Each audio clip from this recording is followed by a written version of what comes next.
arrimaha iimaanka ziyaadiya waxa u waaweyn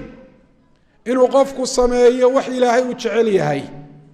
oo ilaahay subxaanahu wa tacaala u dhoweynaya. camal kasta oo wanaagsan oo addoonku uu sameeyo isagoo ilaahay ka amar qaadanaya iimaankiisu wuu kordhaa. camalkaasi inta uu leegyahay ayaa kororhka iimaankiisuna u leekaadaa. wanaaggu qofka wanaag kale ayuu u jiidaa, khayrkuna qofka khayr buu ku hanuuniyaa. والذيina اهتدوا زاadهم هudى. wuxuu yihi shadaad raximah الlahu taعaalى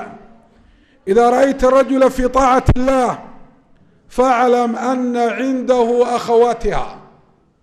haddaad aragto qof samaynaya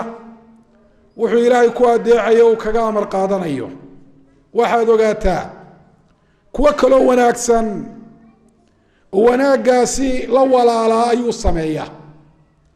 wanaaggan uu hadda samaynaya waxaa sababay wanaag ka horeeye oo uu sameeyey. abaalmarinta ilaahay baanay taasi ka mid tahay. وإذا رأيت رجلا في معصية الله فاعلم أن عنده أخواتها. haddaad aragto qof macsiyo samaynaya waxaad ogaataa macsiyooyin kalena inuu sameeyo. ha u qarsoonaadaana ma ha muujisto, waayo qofku inuu macsiyo sameeyaa waa ciqaab ilaahay subxaanahu wa tacaala uu ku ciqaabayo macsiyo ka horeysa oo uu sameeyey.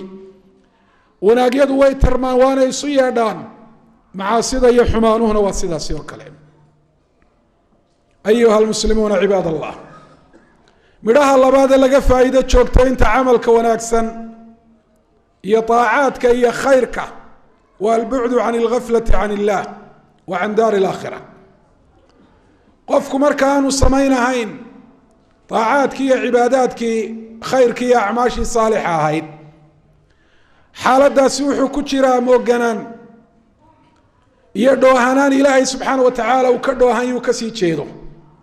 iyo daarta aakhire ee qofka sugaysa. khafladda oo ah mooganaanta noocaasi ah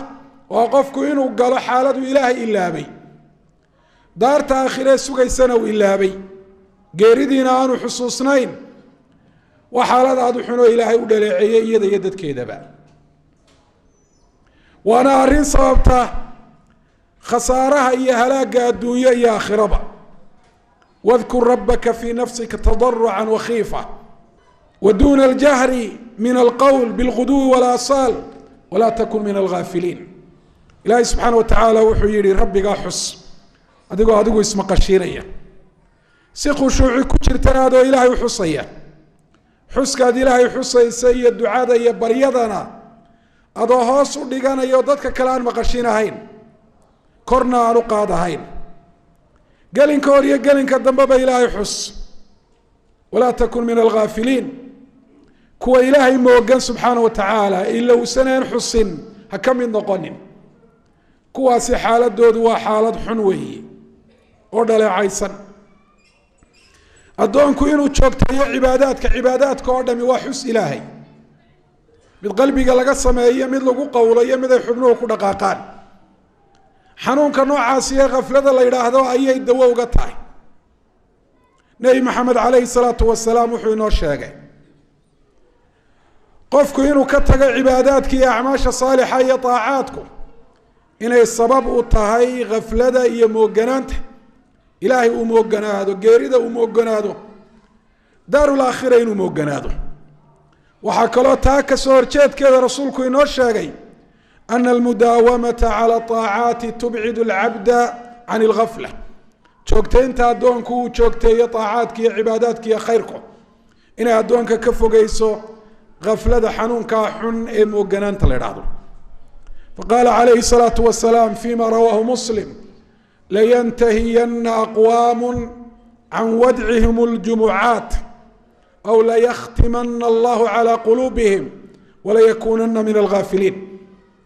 ragaan salaada jumco iman ahayn oo cudurdaar la-aan ka hadhayaa arrintaa way dayn doonaan buuri rasuulku calayhi الsalaatu wasalaam. hadday dayn waayaan oo jumco la-aanta ay sidaa usii wadaan, ilaahay baa qalbigooda dabooli doona oo moorgarayn doona oo mid khayrka iyo wanaagga iyo iimaanka ka qufulan oo aanay gelin ka dhigi doona. walayakuunanna min alghaafiliin sida ay uga tegayaan cibaadada qaaliga ee salaatu ljumuca waxay ku biiri doonaan liiska kuwa ghaafiliinta ah ee ilaahay subxaana wa tacaala moogan iyo daaru laakhira wa salaatu ljumuca ay ka tageen ayaa waxay ku dartay fii qaa'imati alghaafiliin liiska ay ku qoran yihiin dadka khayrka iyo wanaagga moogan taa muqaabilkeediiyo kasoo horjeedkeeda wuxu uhi rasuulku sa abu daawuud wariyay min xadiidi cabdillahi bni camr bn alcaas man qaama bicashri aayaati lam yuktab min alghaafiliin qofka habeenkii 10 aayadood oo qur-aanka ka mida salaatuleyl ku tukada waa 10 aayadood oo qura wuxuu kaga badbaadaa cibaadada iyo khayrka uu sameeyey gafladda ayuu kaga badbaadaa oo qof habeenkii cibaadaysto ilaahay xusay buu noqdaa waman qaama bimiati aayatin kutiba min alqaanitiin ka 100 aayadood ku tukadana waxaa la geliyaa liiska kuwa cibaadada iyo khushuucda badan ee ilaahay subxaana wa tacaala mar walba xusuusan ayuha almuslimuuna cibaad allah midhaha saddexaad ee joogtaynta cibaadada iyo khayrka faral iyo sunnaba laga goostaa waa maxabat llahi lilcabd waa ilaahay addoonka inuu jeclaado adoo addoonkii ilaahay oo ilaahay uu ku abuuray oo rabbi subxaana wa tacaala uu ku arsaaqo oo nicamkiisa aad ku nooshahay haddii taasi ay kuugu darsanto inuu ilaahay ku jeclaado subxaana wa tacaala waa arrin aad iyo aad qaali u ah arrintan aynu ka hadlayno aad joogtaynta cibaadaadka iyo khayrku waxay sabab u noqotaa inuu ilaahay addoonkaa jeclaado xadiid lqudsiga uu wariyey bukhaari can abi hurayrata can nabiyi sala allahu alayhi wasalam wuxuu yihi rasuulku ilaahay wuxuu yihi walaa yazaalu cabdii yataqarabu ilaya binnawaafili xataa uxibahu addoonkaygu kama suulayo markuu faralladii gutay inuu intaa ku daro inuu sameeyo sunnayaal cibaadaad sunna ah dikri sunna ah qiraa'atu qur'aan sunna ah duca sunna ah soom sunna ah salaad sunna ah sadaqad sunna ah ilaa siduu u samaynayo sunnayaasha marka dambe aan jeclaada buu leeyahy ilaahay subxana wa tacaala ilaahay baa qofka cibaadaadkaa sunnaha uu joogtaynayo ku jeclaanaya marka ilaahay uu jeclaadana abaalmarintu maxay noqonaysaa ilaahay baa u ilaalinaya maqalkiisa araggiisa gacmihiisa iyo lugihiisa midnaba ilaahay ku caasiyi maayo amarkiisa ku khilaafi maayo ilaahay baa ka dhigaya mustajaabu dacwa mid ilaahay markuu baryo ilaahay subxaana wa tacaala baryada uu ka aqbalo ilaahay hadduu ka magan galo shar iyo dhibaato uu filanayo ilaahay baa ka magan gelinaya hadduu ilaahay subxaana wa tacaala kaalmo weydiisto iyo gargaar iyo gurmad ilaahay baa subxaana wa tacaala u kaalmaynaya arrinka afraad ee ka mida midhaha joogtaynta cibaadaadka iyo khayrku wa ana dalika sababun linajaati fi shadaa'id qofka bani aadamkii adduunyada intuu joogo xaalado adag baa soo mara iyo dhibaatooyin culaysiya oo xanuujiya qofka cibaadaadka iyo khayrka iyo daacada joogteeya dhibaatooyinka iyo xaaladaha si adag inuu ka badbaado ayaa khayrkii uu joogteeyey sabab uu noqdaa ilahay wuxuu inaga warramay nabiy llaahi yuunus qoomkiisii baa dacwaddiisii ajiibi waayey uu ka cadhoodo uu ka tegey doon buu ka raacay meeshii ay deganaayeen ilaahay baa subxaana wa tacaala biqudratihi wa xikmatihi qadaray doontaasi in laga tuuro oo nibiri afkii u galo oo nibirigaasi badda ula quuso oo mugdiyo kala soreeya uu hoos maro mugdigii habeenka kii badda kii caloosha nibiriga waa xaalad aad iyo aada u adag qofka gale qalbigiisu aanu ilaahay aada ugu xidhnaynina uu rajo go-aayo oo inuu halaagsamay oo u dhammaatay uu yaqiinsanayo ilahay wuxuu ka warramay nabiy llaahi yuunus waxa inuu xaaladdaa sidaa u adag ka badbaado sababu noqday waa rabbi uhi falowlaa anahu kana min almusabixiin lalabitha fii baطnihi ilaa yowmi yubcathuun camal hore wanaagsan oo uu samayn jiray oo uu joogtayn jiray baa jiray kaana kaiira tasbiix ilaahay buu in badan xusi jiray oo uu hufi jiruu nasihi jiray oo xumaan iyo ceeb iyo nuqsaan oo dhan inuu ka hufan yahay oo uu ka dheer yahay uu sheegi jiray kaana yukthiru min qowlihi subxaana allah subxaana allah iyo ereyada la midkaa buu farabadin jiray cibaadadaasi uu joogtayn jiray maxay sabab u noqotay xaaladda sidaa u adag inuu ka soo badbaado haddaanay taasi jiri lahayn buuhi ilaahi subxana wa tacaala halkaasuu ku jiri lahaa uu ku abaadi lahaa ilaa qiyaamuhu uu dhacayo dabeetana halkaa laga soo saaro sida dadkaba xabaalaha looga soo saaro nebi maxamedna calayhi salaatu wasalaam tala qaaliya buu ina siiyey taladaasi oo ah wakti kasta xaalad kasta meel kastoo aynu joogno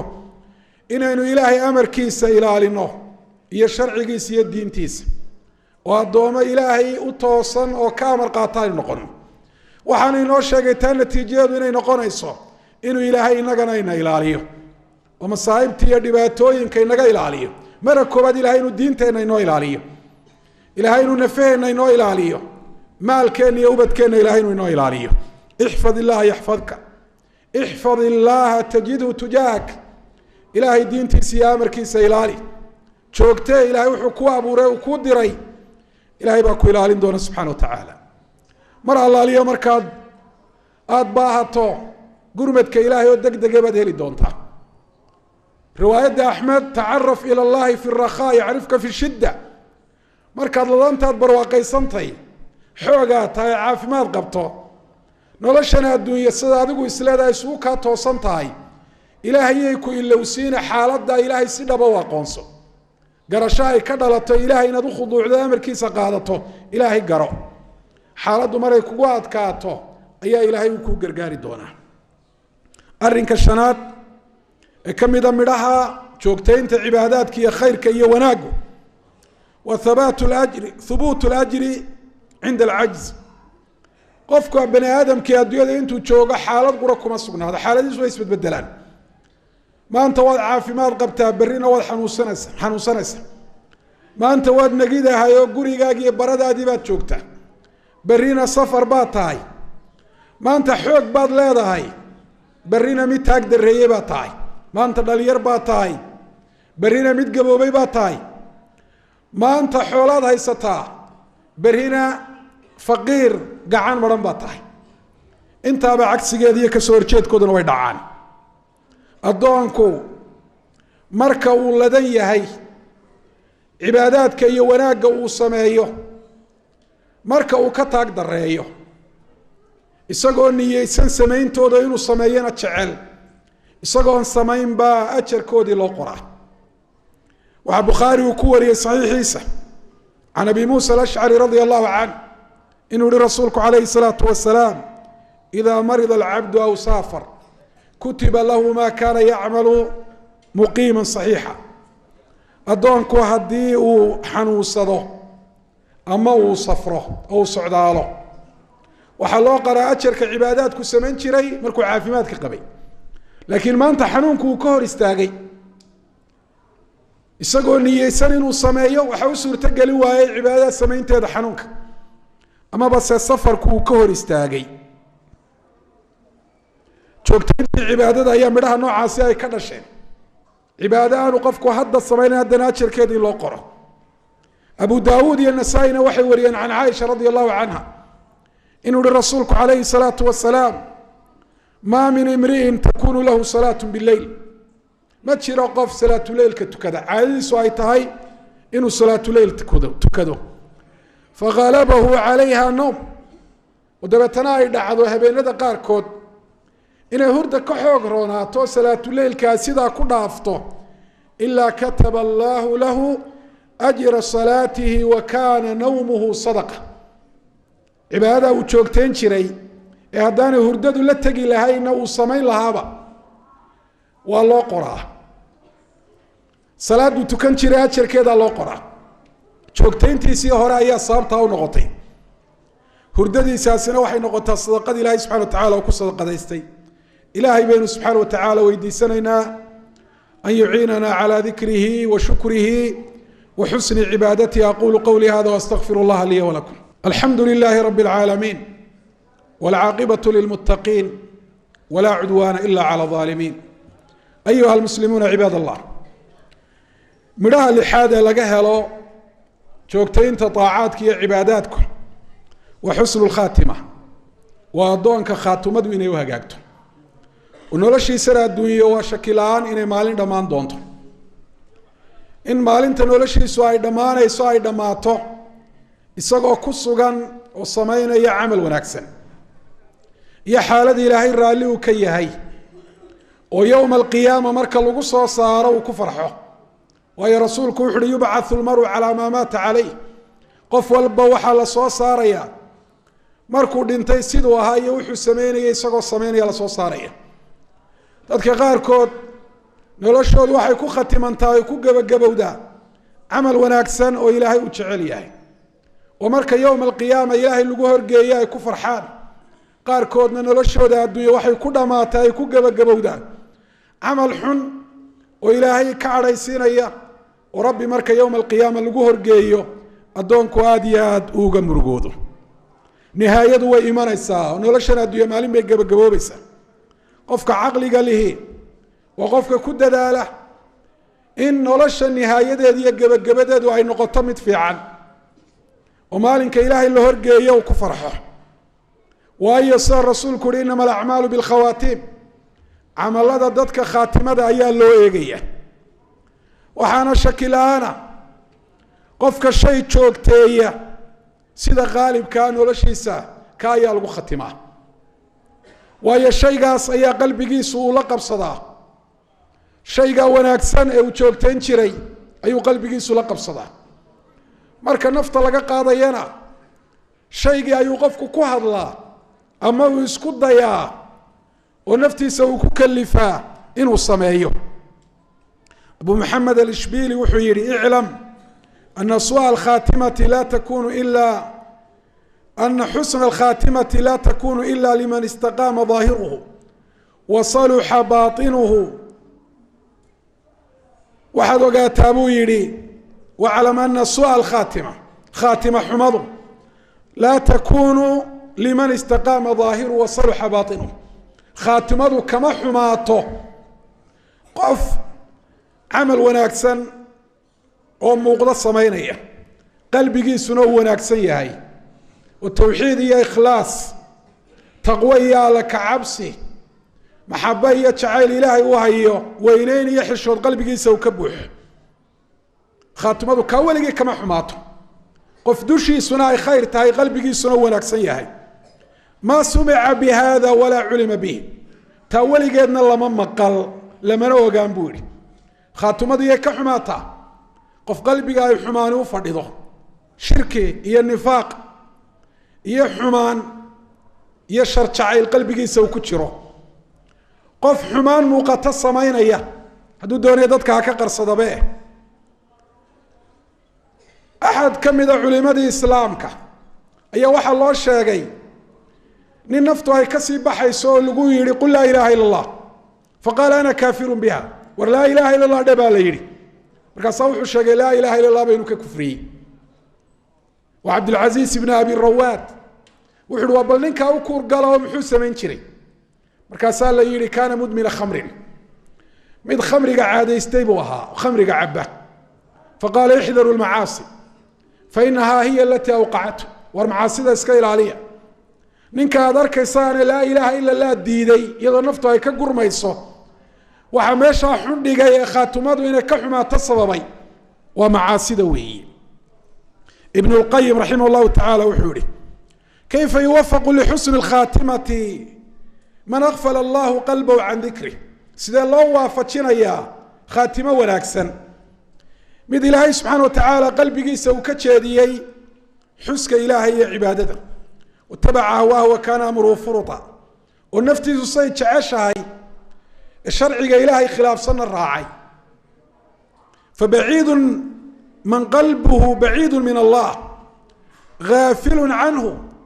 متعبد لهواه أسير لشهواته ولسانه يابس من ذكره وجوارحه معطلة من طاعته مشتغلة بمعصيته أن يوفق للخاتمة الحسنى وحاذو فقبو يدون لفلان كريم من قلبي جيسو إلهي وكفق ياهي إلهي وموقي ياهي وكسي تشيدو هودي سادون ونقضي محبوس وشهوات كيسي وحي نفتيسو معان سنيسو عرب كيسو وكقل لي حسك إلهي xubnihiisu ay ka xidhan yihiin daacaadka ay ku mashquulsan yihiin ilaahay caasiyitaankiisa waa arrin aan la filan karin kaasoo kale in khaatimada ilaahay subxana wa tacaala uu wanaajiyo walihaada dadkii wanaagsanaa aad iyo aad bay uga baqi jireen suu khaatima sufyaan raximah llahu tacaala ayaa maalin aada u ooyey markaasaa la yidhi maxaad la ooyeysaa wuxuu uhi dembiyadoo qura ka ooyi maayo laakiin waxaan ka ooyaya waxay sababaan waa suu khaatima khaatima xumada qaala ibnu lqayim raximah llah walaqad qaطaca khawfu suuءi اlkhaatimati ظuhuura اlmuttaqiin dadka ilaahay ka baqa subxaanaه wa tacaala qalbigoodu ilahay ku xidhan yahay waxaa dhabaradooda culaysiiyey oo jaray baqaha ay ka baqanayaan inay khaatimadu ka xumaato ma doonaysaa yaa cabdallah khaatimadu inay ku hagaagto muslim ilaahay u hoggaansan mar walba ahaw joogtay cibaadaadka khayrka iyo wanaagga taasaa sabab u noqonaysa ilahay inuu ku wanaajiyo